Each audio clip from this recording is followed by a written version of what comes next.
Hi everybody, my name is Julia.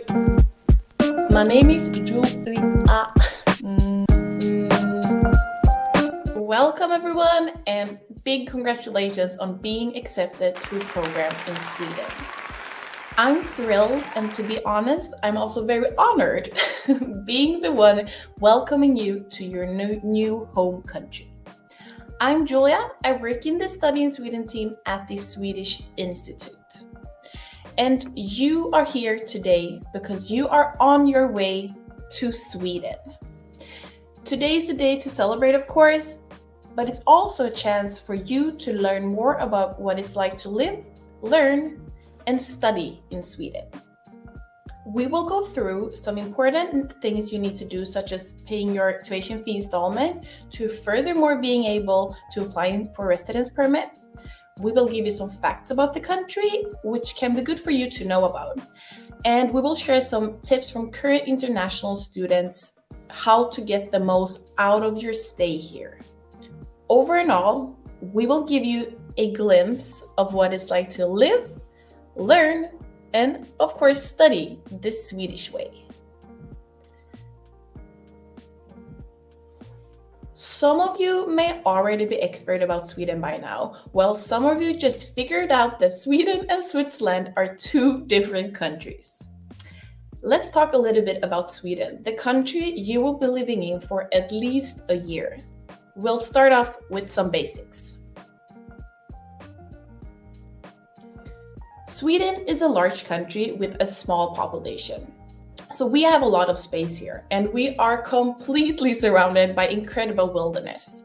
So even in our biggest cities, we're never far away from nature. Our population might be small, but our higher education system is known for being one of the best ones in the world. So congratulations again on your acceptance. The first thing you should know is that you do not need to know Swedish to survive in Sweden. In fact, it will be possible for you to spend your entire life in Sweden without learning any Swedish. But there's a but here. Even though you do not need to learn Swedish to survive in Sweden, we'd recommend on doing so anyways. It'll help you make friends, integrate into society, and especially get a job after you graduate if that's something you'd like to do. There are many online resources for doing this, for learning Swedish, and it's actually most universities offer Swedish language courses for their international students, so make sure to have a look at your new university's website. Here you can see some basic facts about Sweden. The currency used in Sweden is the Swedish krona. However, just a warning here that we hardly ever see cash anymore in Sweden, as everyone is paying by a credit card. It's called the cashless society. As mentioned on the previous slide, the population of Sweden is 10 million people, and the largest cities are Stockholm, which is the capital, Gothenburg, Malmö, and Uppsala. There are 3 major international airports in Sweden or close to Sweden that most students use. Arlanda is close to Stockholm on the east coast, Landvetter is close to Gothenburg on the west coast, and Kastrup is actually in Copenhagen, Denmark, which is close to Malmö and Lund in the south. It's just a short train ride. So it's very convenient. And you get the opportunity to visit another country as well, which is Denmark. If you're going to study in the south, of course. Sweden is not a very religious country. In fact, it's one of the least religious countries in the world. But we are still very tolerant of other religions, of course. As you can see here on the statistics, it shows that only 29% of Swedes claim to be religious, and 1 out of 3 weddings are civil weddings. The most popular religion is the Church of Sweden, followed by Islam.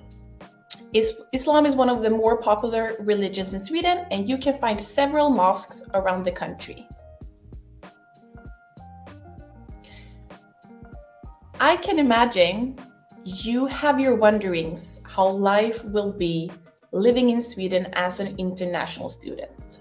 And please note here, an international student that lives in Sweden. That is soon to be you guys. Yay! But what is it really like to live in Sweden as an international student? The lifestyle here is kind of unique. First of all, equality is important in Sweden. Regardless of gender, everyone is equal here. This is a cornerstone of the Swedish society and one of the reasons why we are viewed as one of the most equal countries in the world. With that being said, we aren't perfect, so come and join our movement in Sweden and help us find ways we can do better. We get a lot of LGBTQ plus students who come to Sweden because they feel that they can be themselves here. And that's something we are really proud of and something that we think is important to share here with you today. Because regardless of your gender or your sexual orientation, you'll feel safe in Sweden and accepted and not challenged or questioned about your sexuality. Green, green, green. The nature in Sweden is incredible and we want to keep it this way. Sustainability is as ingrained in our curriculum as in our culture. We love nature, or if you love nature, if you care about the environment and want to make a difference in the world, then we think it's hard to find a better place to study than Sweden. More unicorns, less uniforms. Innovation isn't just a word we throw around. It's deeply rooted in an educational system that promotes critical thinking. We're actually home to more billion-dollar businesses called unicorns per capita than anywhere else other than Silicon Valley. Isn't that kind of cool? But the thing is, we also have, or what's good to know is that we also have work-life balance that makes us one of the happiest places on earth to live, learn, and study. Let's move forward by talking about what it's like to study here, the Swedish way. First names only, no titles here. Calling your lecturers by their first name might feel strange at first, but you will probably get used to it pretty quickly. And you will love the informality and the sense of openness that exists, or the sense of equality. Let me rephrase, the sense of equality that exists in the Swedish classroom that allows for a free and open way of working. We don't have all the answers, and we can learn as much from you guys as you can learn from us. So get ready to question your lecturers, your peers, the rules, and the way things have always been done.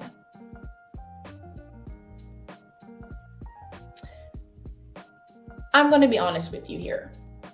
On this slide, it requires honestness. You will not be spoon-fed your degree in Sweden because you are responsible for your own learning, and you'll learn to develop your thoughts and your reflections. And you will focus on the quality of what you learn and what you produce. And if you fail, well, that's okay too. It's an important part of learning and success. So, international students tend to really like Sweden, and we've prepared some tips for you all based on what international students have told us.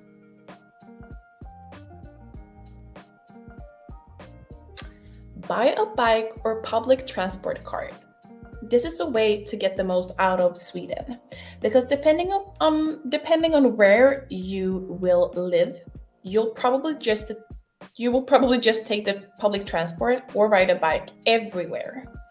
There are basically no students using cars for transportation because it's simply not needed.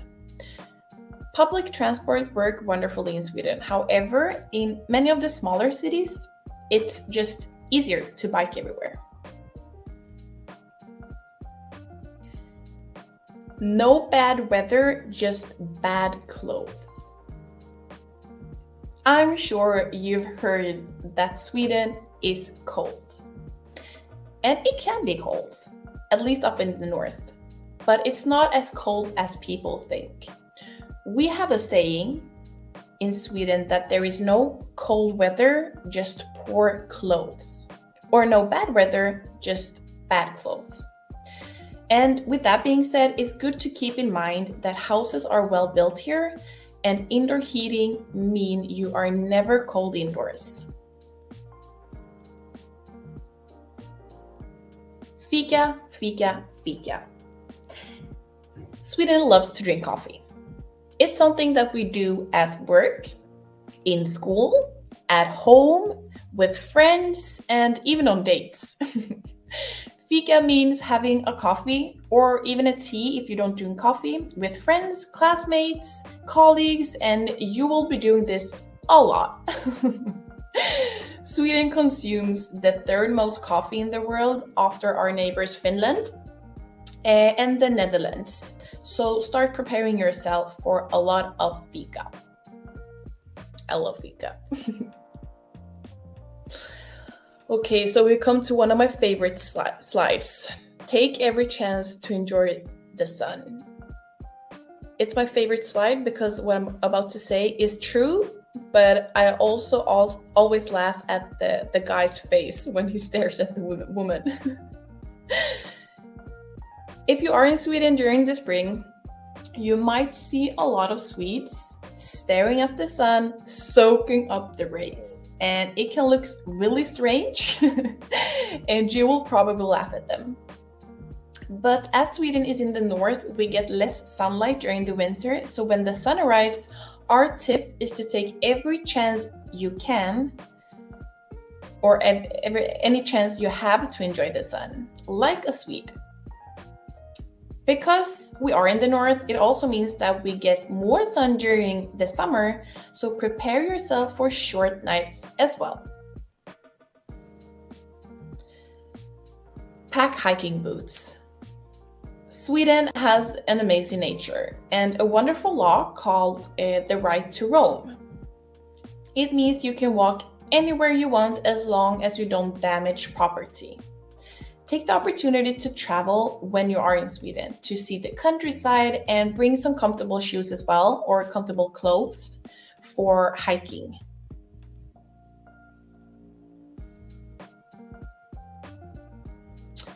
Be on time.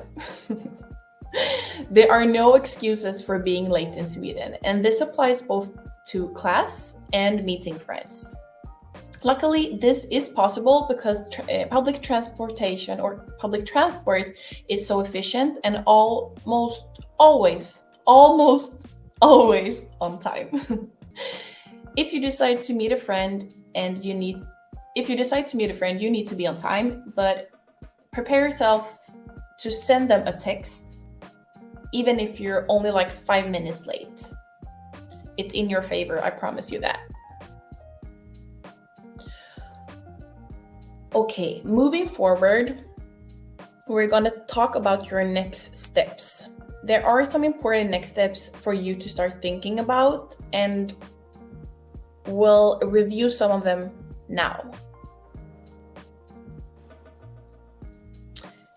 The first thing is to make sure you need to pay tuition fee. Citizens of EU, EEA countries do not need to pay tuition fee. Some other exceptions exist as well, such as students who have a residence permit for reasons other than studying. Visit universityadmissions.se for a complete list.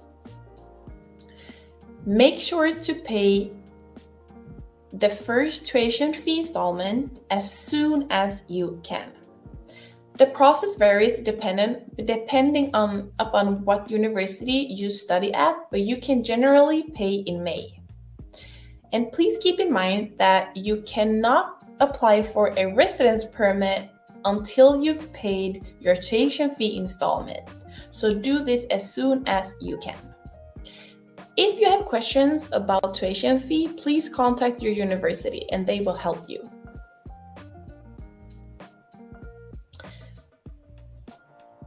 It's important to apply for residence permit as soon as possible after you've paid your tuition fee.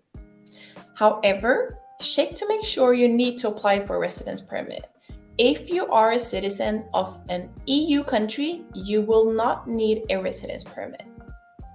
Some other exceptions apply as well. Visit the migration agency's website for a list of exceptions as well as instructions on how to apply. And if you have questions, please reach out to the Swedish Migration Agency. Keep in mind that it can take a number of months to receive your residence permit, so make sure to apply as soon as possible to make sure you receive your permit on time. The key for receiving your permit on time is to make sure your application is complete when you send it in. You can find more information on how to apply for residence permit, first and foremost at the Swedish Migration Agency's website, but also at studyinsweden.se and on our social media channels. You will find step-by-step guides and videos that will help you in the process.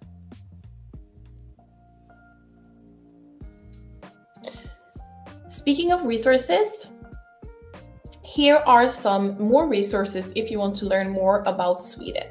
You can, of course, visit our website or the student blog to find out more about studying in Sweden, and you can also follow us on our social media.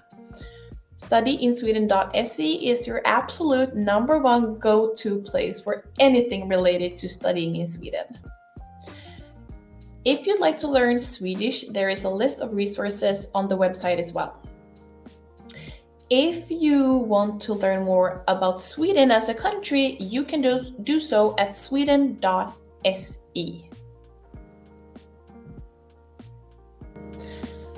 People, we've come to an end. And I like to end this by saying that you have something really great ahead of you. You'll probably have a life-changing experience and maybe you fall in love with Sweden. Who knows? So from us at Study in Sweden to you guys, a big congratulations, and we hope to see you soon in Sweden. Bye guys! The best of luck. Or as we say in Swedish, stort lycka till. Hejdå!